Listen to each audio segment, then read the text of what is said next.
4 లక్షల ఇందిరమ్మ ఇండ్లు కడతామని 22,500 కోట్లు గత సంవత్సరం బడ్జెట్లో పెట్టారు. అందులో ఎన్ని డబ్బులు ఖర్చు పెట్టారు, ఎంతమందికి ఇండ్లు ఇచ్చారో చెప్పాలని, ఎస్సీ ఎస్టీ వర్గాలకు ఇళ్లు కట్టుకోవడానికి 1 లక్ష అదనంగా ఇస్తామని గత సంవత్సరం బడ్జెట్లో పెట్టారు. ఈ సంవత్సరం బడ్జెట్లో అసలు ఆ ముచ్చటనే లేదు. మాజీ మంత్రి ఎమ్మెల్యే హరీష్ రావు వ్యక్తం చేశారు. మేము 4,50,000 ఇండ్లు కడతాం, 22,500 కోట్లు బడ్జెట్లో పెట్టమని పోయినసారి పెట్టిండ్రు. 22,500 కోట్లలో 22 పైసలన్నా నీ ప్రభుత్వం ఖర్చు పెట్టిందా? ఒక్క ఇల్లన్నా ఈ రాష్ట్రంలో కట్టిండ్రా? కడితే ఏ ఊర్లో కట్టిండ్రో, ఎక్కడ కట్టిండ్రో, ఎవరికి ఇచ్చిండ్రో పేరు చెప్పాలి. ఇక ఈ సంవత్సరం బడ్జెట్ 25-26 ఈసారి ఏం చెప్తున్నారు? మళ్ళీ అదే ముచ్చట.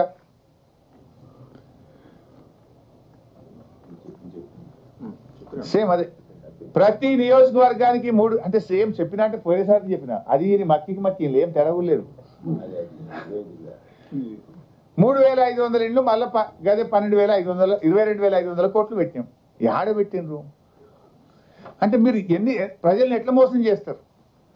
ఎస్సీ ఎస్టీలకు 1 లక్ష రూపాయలు ఎక్కువ ఇస్తామని పోయిన బడ్జెట్లో చెప్పిండ్రు. ఈ బడ్జెట్కి వచ్చే వరకు మాయమైపోయింది.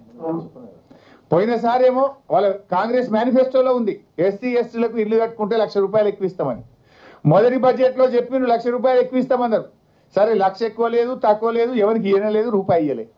ఈ బడ్జెట్కి వచ్చేసరికి మళ్ళా కదే 3,500 కోట్లు ఇస్తామన్నారు, కానీ 1 లక్ష రూపాయలు ఎస్సీ ఎస్టీలకు ఇచ్చేది మాయమైపోయింది.